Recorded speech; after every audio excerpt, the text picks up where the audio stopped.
বাংলাদেশের যে পরিপ্রেক্ষিতে সৃষ্টি হয়েছে, মনে করেছি ৫ই আগস্টের পরে যে বাংলাদেশ হবে সেই বাংলাদেশ হবে কৃষকের বাংলাদেশ, সেই বাংলাদেশ হবে নিরীহ নির্যাতিত জনগণের বাংলাদেশ। কিন্তু আজকে সেই গুণগত পরিবর্তন এখনো দেখতে পারতেছি না।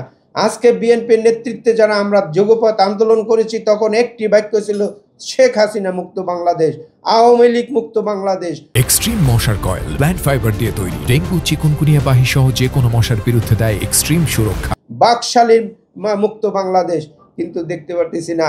আজকে আপনারা ইতিমধ্যে আলোচনা শুনেছেন যে জাতীয় জুলাই সনদ স্বাক্ষরিত হয়েছে।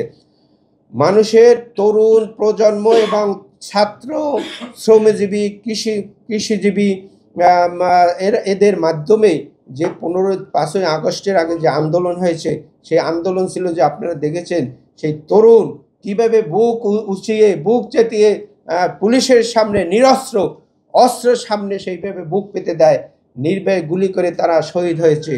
আজকে আমরা বলতে বাধ্য হচ্ছি যে এই 2000 তরুণ ছাত্র যারা নিহত হয়েছে তাদের কি অপরাধ ছিল? 3000 ছাত্র ছাত্রী, বিভিন্ন পেশাজীবী, শ্রমজীবী, কর্মজীবী মানুষ জীবনের তরে পঙ্গু হয়েছে। চোখ নাই, 2 চোখ নাই, 1 চোখ নাই। আজকে বাংলাদেশের সেখানে সেই সীমাহীন দুর্নয়ার কারণে, নির্লজ্জতার কারণে শেখ হাসিনা পালিয়েছে। কিন্তু আবার নতুনভাবে আমরা দেখতে পাচ্ছি যে এইখানে নতুনভাবে আজ ভাই আপনার যদি সেই পছন্দ না হয়, আপনার তো এই সংস্কার কমিটিতে ছিলেন, এইটা সীমাবদ্ধতা আছে, কিছু সংকীর্ণতা আছে। আপনারা এখন সই করেন, এটা ভবিষ্যতে আপনারা ক্ষমতা আসলে চেঞ্জ করবেন, পরিবর্তন করবেন, সময় আছে। বাংলাদেশ ছাত্র আন্দোলনে আপনারা একটা স্টেক হোল্ডার। আজকে এনসিপি নাম ধরছেন, কিন্তু আপনারা রাষ্ট্র কিভাবে গঠিত হবে সেইটার দিকে না তাকিয়ে আপনাদের স্বার্থ সিদ্ধির জন্যে সেই স্বৈরাচার শেখ হাসিনার দম্ভ করে কথা বলেন। নির্বাচন করতে দেবেন না। নির্বাচন কমিশনারকে বলেন যে এটা সেই সিরাজউদ্দৌলা, যে দেশে সিরাজউদ্দৌলা থাকবে সে দেশে মীর জাফর থাকবে। আমি মনে করি এরা মীর জাফরের পথ অবলম্বন করতেছে।